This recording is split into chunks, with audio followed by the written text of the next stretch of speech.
I'm at Adepticon, and Games Workshop just had a massive reveal show. This reveal show had a lot of ups and downs and awesome moments. I'm going to break down for you what they showed off. I'm going to follow the order that the reveal show followed. The first thing we're going to be discussing is the White Monster Boomer Juice of Warhammer. Personally, I don't know much about Old World. I got into Warhammer when fantasy was being killed, so I never got into it, and Warhammer Old World is a prequel to it. And to be fair, they don't have rats in it, and the rats are what I want to play. I really like Skaven. But what they did show off was actually pretty cool. They showed off Wood Elves and Beastmen. The Wood Elves are cool, the models are cool, but I don't play that army, so looking through, they seem to be getting a plethora of new characters. The interesting thing will be to see if these things are actually coming back as Finecast, or are these coming back as metal miniatures, because that's going to be very different. My money is these are going to be coming back in Forge World resin. Now, the Beastmen are another story entirely from the Elves, because the Elves really aren't in AOS. They are, but they're completely separate. The Beastmen were killed off in AOS and moved back into Old World, which is probably annoying for people who are playing them in AOS, but it's cool to see that they still are a playable army, even if you have to rebase them. They're getting some of their old miniatures back, such as this weird pig thing riding on a chariot. Furthermore, a bunch of characters are being remade, plus some new miniatures. We have this new Prophet miniature that they've shown off before. We've seen this guy before in his little gremlin demon friend. But I still think these guys look really good for what they are. This next one flabbergasted me because I had no idea what this even was. So I've never played the Total War games. I'm more of a sci-fi guy, and that's my area of expertise. So I've never played any of the Total War games. And they're literally bringing an army from the Total War games that was supposed to be in fantasy into Old World. They're bringing the Grand Army of Cathay. I think it's Cathay. Cathay. I don't know. I'm dyslexic and an idiot, so words are hard. And this one was a bit weird for me, especially seeing with how much gunpowdery stuff they have.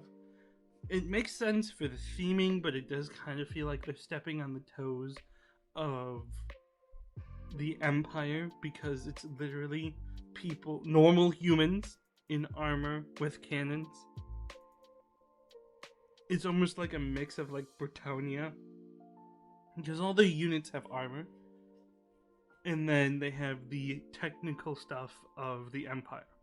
So it's going to be interesting how they implement them in lore.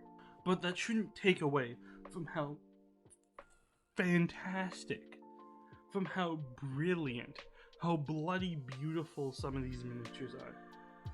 The Castellan Dragon, with its lovely color palette and its nice sculpting rider, looks brilliant.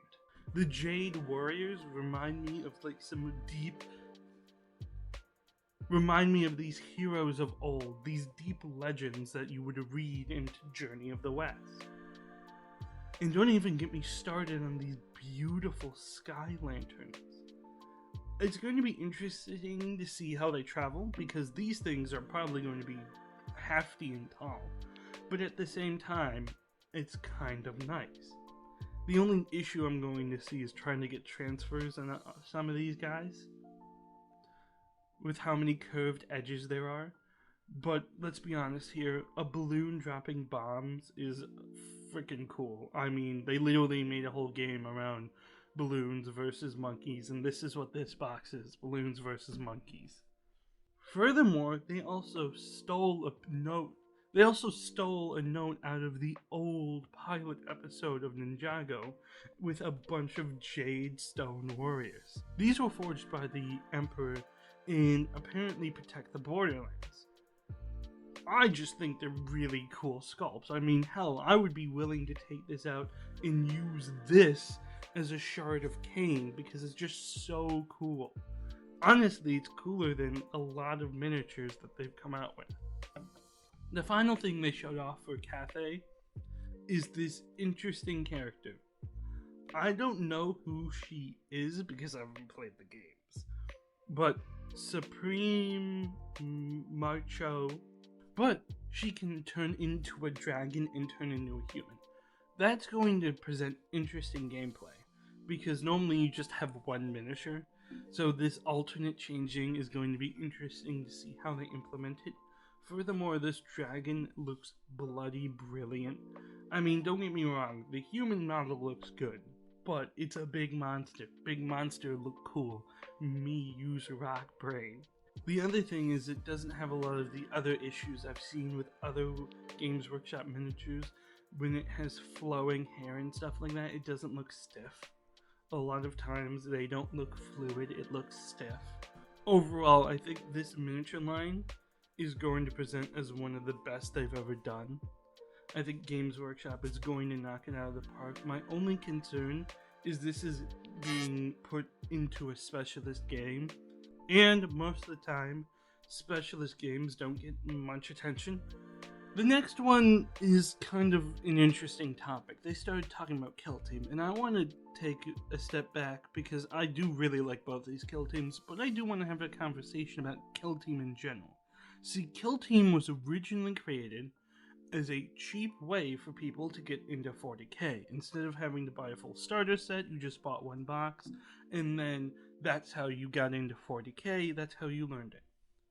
Kill team really isn't that anymore, and it hasn't been that for a while. They're starting to create a bunch of kill teams on factions that aren't really popular enough to get an army, but are deep enough that they do deserve to get a few units. But I also think this is going to cause a problem. And I think this is going to cause a problem specifically for these new miniatures.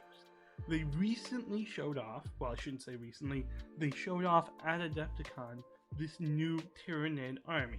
And this new kill team is completely based around the Ravener unit. Each one of these has a special sculpt for a specific role. So you have the Prime, which is the leader. You have the Fleon, which is basically the gun guy.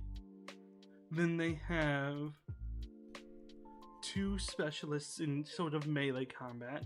And then they have the standard warrior, and then the Vemis Spear. I've probably butchered all these names, but these names don't really exist in real life. However, these are 6 unique specialties. So this is 6 miniatures. They only provide you one of each miniature in the box, which is understandable, but these specialties that they have here in this context will not transform, will not transport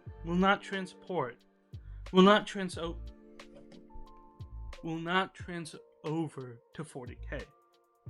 They already have their codex, they already have the Raveners in there.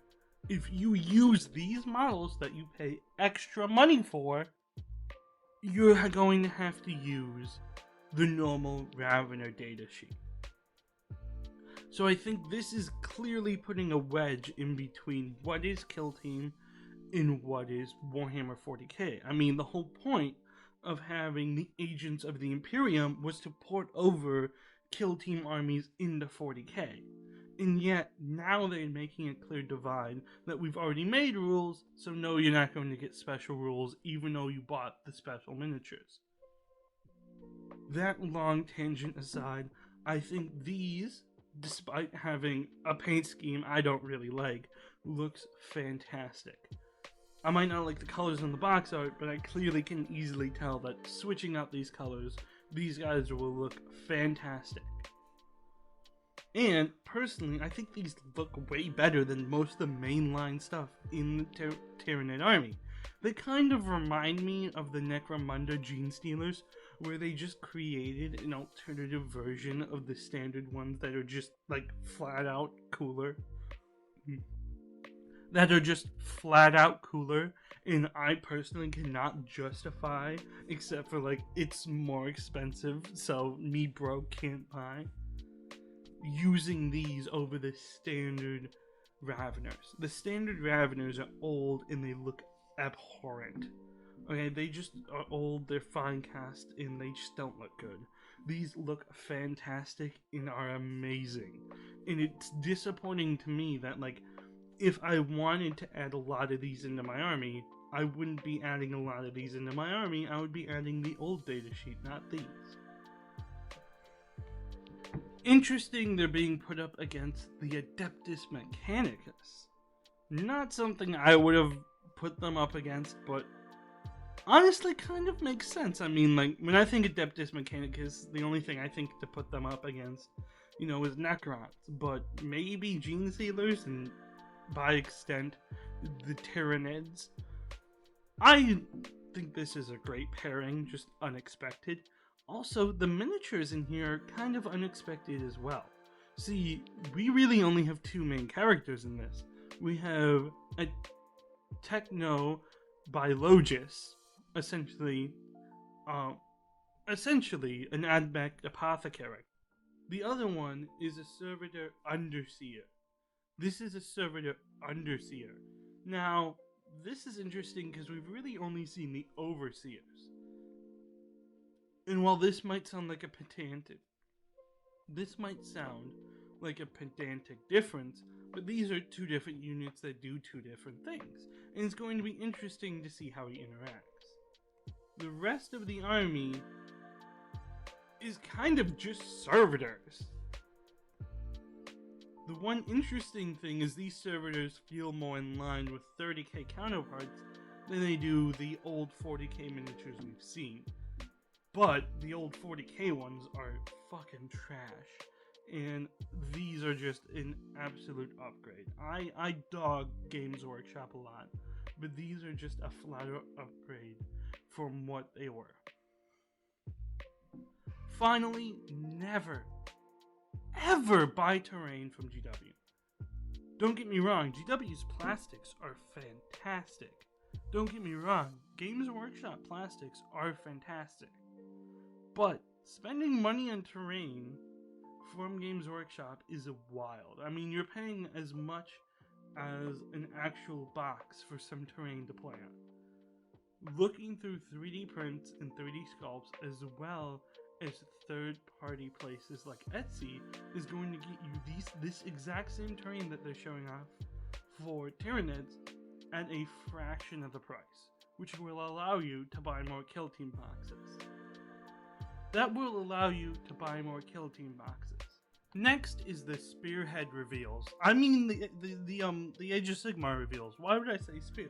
The only thing they showed off is Spearhead.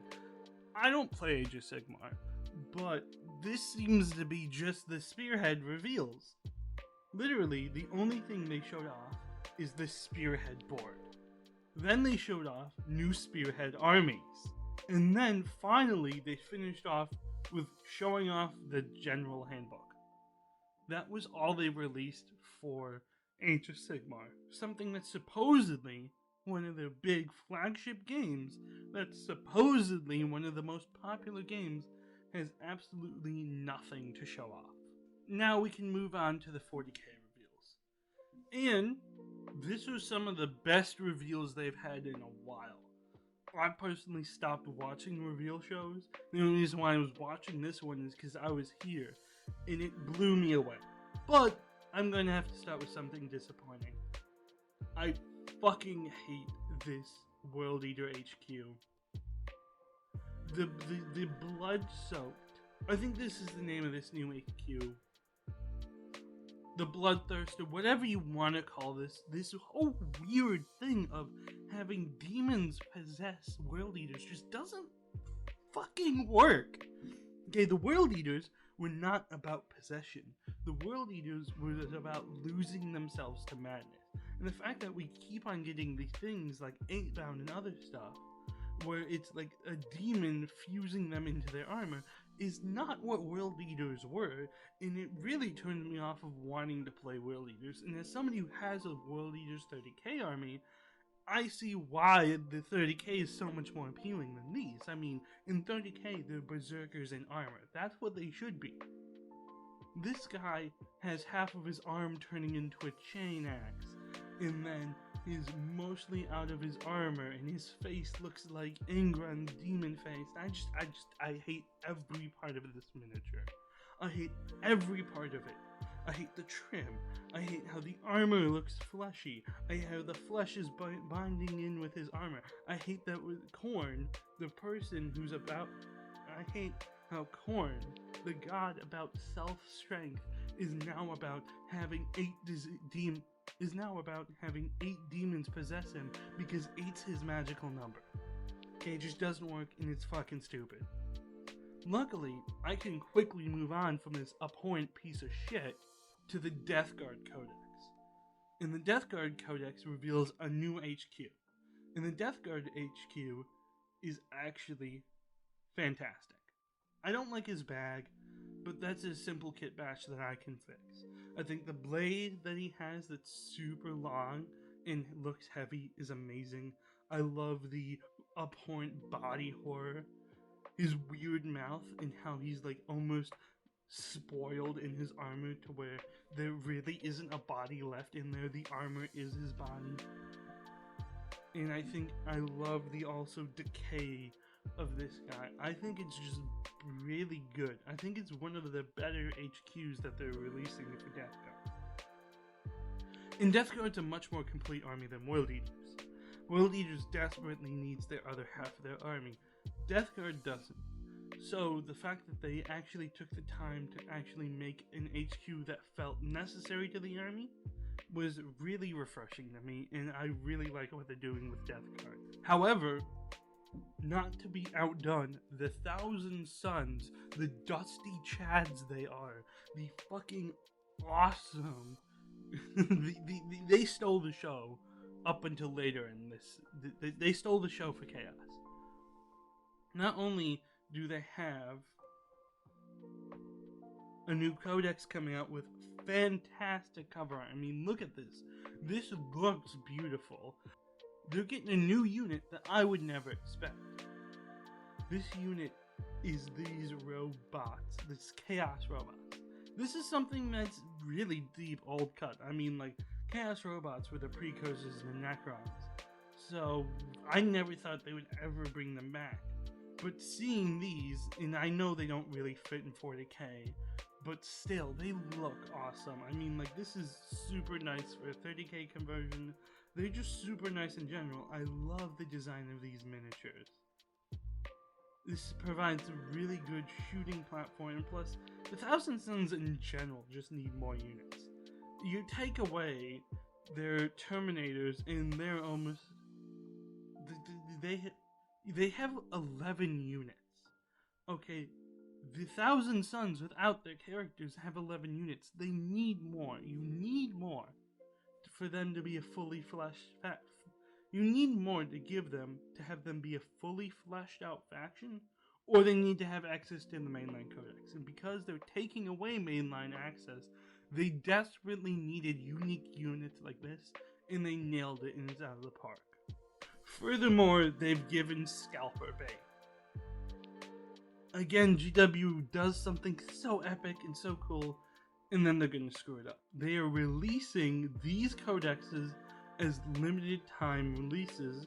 Each one of them is going to come in an epic box that looks like you're ripping a book in half, coming with metal coins, as well as beautiful pieces of art, and a piece of metal that, if you unify all 4 Chaos codexes together, creates a really beautiful image.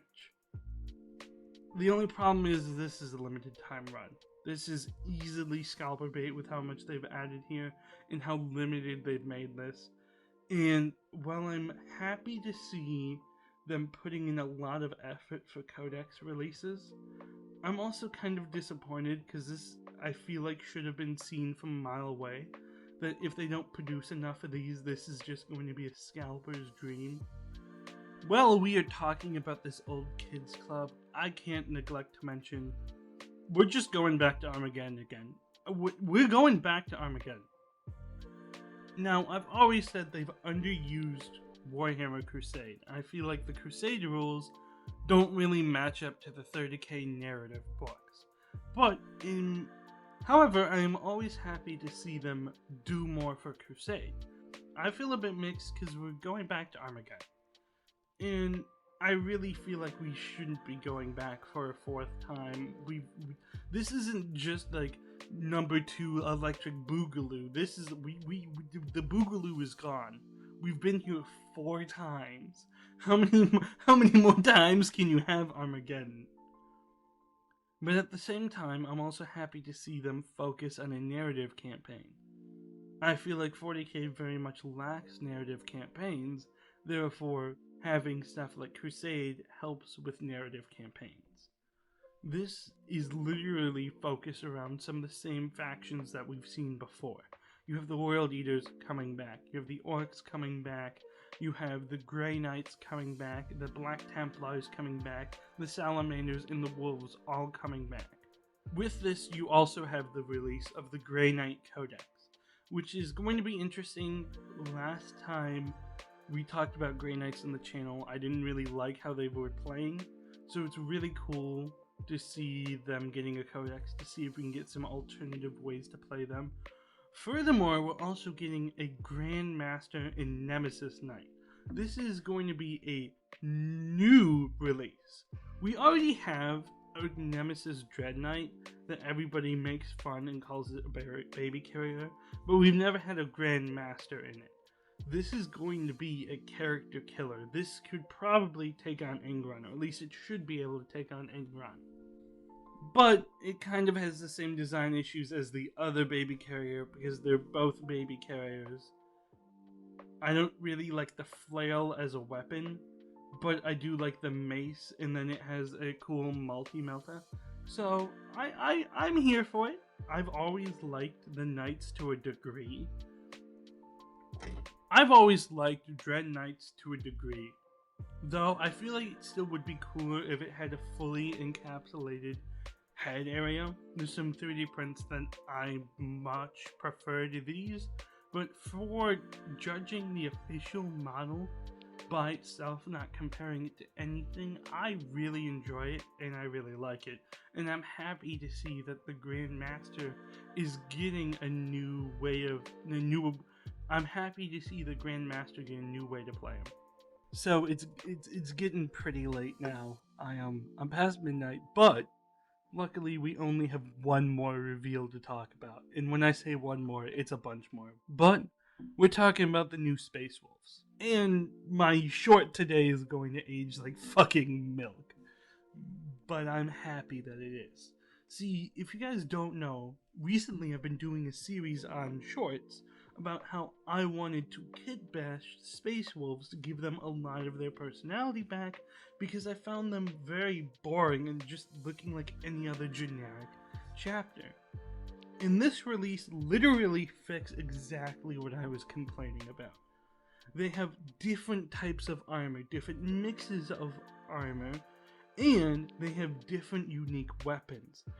Furthermore, these wolves also now have fur again. They have fur pelts done. Instead of leaning into the Space Wolf aesthetic and making them space furries, they've pulled a 180 and are leaning into the Viking aesthetic.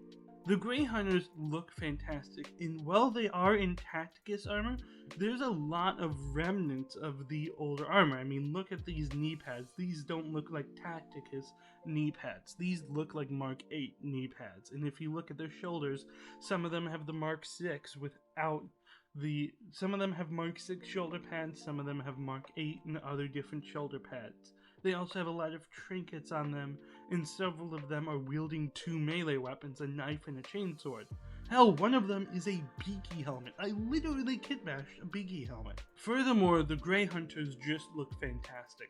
Whenever you see a Mark 8 helmet, I always enjoy it. Furthermore, they also have unique chest pieces, and I think that's going to add a lot. That was a big complaint for me throughout the Mark X Tacticus is every single character has the exact same chest plate, and that just removes all the variety. Adding these other chest plates in really helps with the variety. Now the interesting one is the Wolfguard Head Takers. The Wolfguard Head Takers, while having a very fancy name and having pet doggos with them, are quite honestly just Bladeguard Vet wolves. These are Bladeguard Vet wolves. They look like Bladeguard Vet wolves. And I'm not saying that as a negative. Bladeguard Vets are like one of the coolest, if not the coolest, out of the Primaris range. So seeing a personalized chapter version of them just adds to the coolness. All of them have these massive pelts on them. Instead of having the normal T-shaped shields, they have round Viking stylized shields, and all of them have axes. And if you have a Space Wolf without an axe, how do you have a Space Wolf?